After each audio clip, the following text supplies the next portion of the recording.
Haley's world snapped from luxury to survival in the span of a single hour, the kind of hour that doesn't feel real until it is already swallowing you. It started with the smallest details turning into accusations she could no longer outrun. A nurse's careful pause when she mentioned Bill's latest symptoms, the way a staff member avoided meeting her eyes, the way Bill's inner circle suddenly moved around her as if she were glass that might cut them. Fairmont Crest had always been a place where people performed innocence while doing damage in private, but poisoning wasn't the kind of damage that stayed fashionable. Poisoning turned glamour into criminality. It turned a carefully curated marriage into a crime scene. And once the suspicion attached itself to Haley's name, she felt the neighborhood's attention tighten like a noose, because this community did not simply judge, it hunted. She had built her life here on the belief that appearances were a fortress, that charm could override evidence, that Bill's power could shield her while she quietly shaped him into someone easier to control. Now she watched that belief crumble, and what rose in its place wasn't only fear, but a sharp, humiliating rage. Rage at the fact that she was being forced to run. Rage at Bill for surviving long enough to become dangerous again. Rage at herself for ever thinking she could choreograph something as messy as consequence. Bill's anger was different, heavier, more volcanic, because it came from betrayal layered on top of pride. For weeks he had felt his body betraying him, weakness that didn't match his age, nausea that arrived like an ambush, headaches that throbbed behind his eyes with a rhythm too deliberate to be chance. He had dismissed it first as stress, then as exhaustion, then as the price of living like a man who never stops fighting. But Bill was not a man built to accept helplessness. The moment he realized there was a pattern, the moment a test result pointed to something foreign in his system, a cold clarity formed that was almost worse than panic. Someone had reached inside his life and decided his body was a tool they could adjust. Someone had dared to turn him into a victim. The humiliation of that idea infuriated him more than the physical pain, because Bill's entire identity was control. Control of money, of narratives, of people who thought they could outsmart him. He didn't collapse into fear, he weaponized it. He started replaying every recent moment, every meal, every drink, every insistence from Haley that he rest, every gentle touch that now looked less like affection and more like an inventory check. The anger built until it reshaped his grief into a singular purpose. He would not only survive, he would punish. And the closer he got to certainty, the darker his rage became. Because the person who had done this wasn't a stranger. It was the woman who had slept beside him, smiled beside him, held his hand in public while deciding in private how much of him she could reduce without killing him too fast. Haley had told herself 100 stories to justify what she was doing. In the beginning, it wasn't murder in her mind. It was leverage. It was a measured pressure, a controlled decline, a way to turn Bill's dominance into dependence. She had lived too long in the shadow of men like him, watching them treat love as ownership and loyalty as something they purchased. She told herself she deserved protection, deserved the insurance of his fortune, deserved the freedom that came from knowing she could never be discarded without consequence. Somewhere along the way, the fear of being powerless turned into something more vicious, because fear that's fed long enough becomes hunger. She began to believe that controlling Bill's health was the only way to control her future. Yet even as she committed to that logic, she also hated the fact that she needed it. She hated that she could not win cleanly. That hatred was the secret engine under everything she did, a resentment that made her crueler when she should have been careful. She didn't only want Bill's money, she wanted to erase the feeling of being small in his presence. She wanted to prove she could be the one who moved the pieces. But she had underestimated one thing, Bill's instinct for war. The moment he began to suspect, the atmosphere in the house changed. Doors that used to be open were quietly guarded. Meals were watched. Gifts were handled like potential evidence. Bill didn't accuse her directly at first because he didn't need to. He let the silence do the work. He let the tension thicken until Haley could feel it clinging to her skin. For the first time since she entered his world, she felt the ground belonged to him again. That realization triggered her own anger, the kind that makes a person reckless because they feel cornered. She wanted to shout, to demand trust, to force the situation back into a romantic narrative where suspicion looked like paranoia. But her anger was fighting her fear, and fear was winning. Because fear could see what anger tried to deny. The evidence was aligning. A toxicology report, a timeline of symptoms that spiked after certain meals, a staff member's statement about Haley insisting on handling drinks personally, a security camera that captured a small moment in the kitchen at the wrong angle, her hand near a bottle that no one else touched. The kind of evidence that didn't need a confession, it only needed a prosecutor. When Fairmont Crest began whispering, it wasn't whispers anymore, it was pressure. A friend who used to greet her warmly now offered only a stiff smile. A neighbor who loved gossip suddenly looked at her like she was contagion.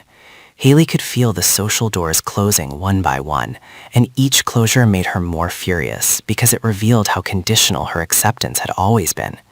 The community that had envied her marriage now turned on her with greedy delight because scandal was the only thing Fairmont Crest loved more than luxury. Haley didn't just fear arrest, she feared becoming the story everyone told at parties.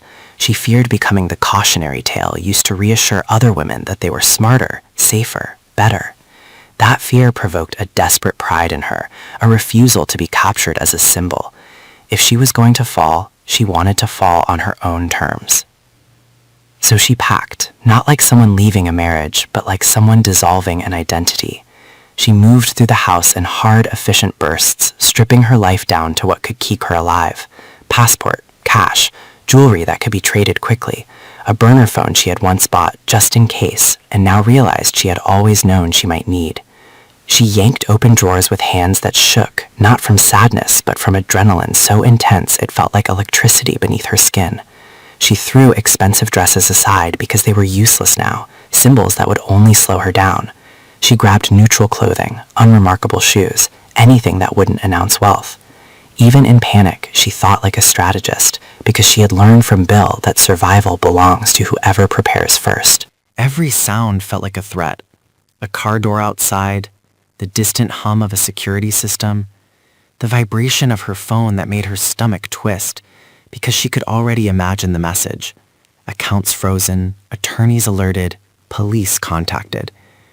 She pictured Bill sitting upright despite weakness, his eyes narrowed with cold rage, giving orders with the calm cruelty of a man who refuses to be harmed quietly. She pictured him deciding that destroying her publicly would be as satisfying as seeing her behind bars. That image made her angrier than any fear of prison.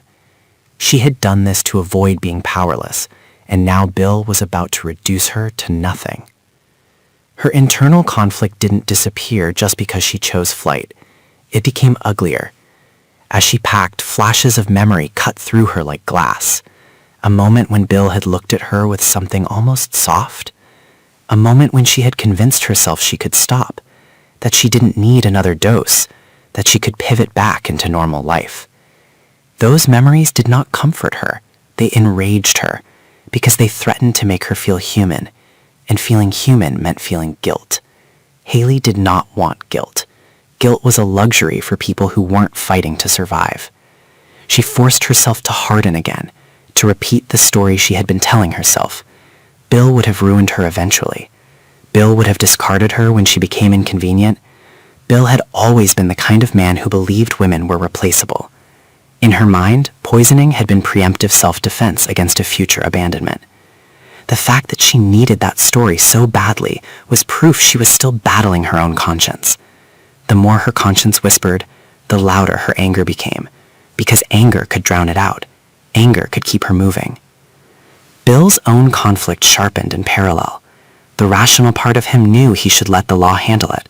The strategic part knew a clean prosecution would protect his reputation, preserve his empire, and remove Haley without giving her the satisfaction of turning their marriage into a melodrama.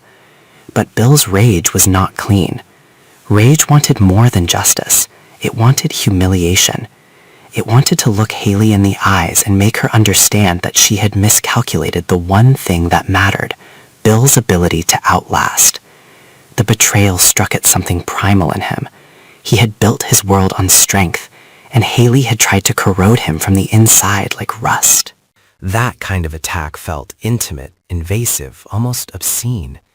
It made him question his own judgment, his own pride, his own habit of assuming he could read anyone. That self-doubt fueled his anger because it was unbearable. He couldn't tolerate the idea that Haley had outsmarted him, even briefly. So his response became obsessive. He started pulling threads, medical records, security footage, staff interviews, financial transfers that might reveal motive.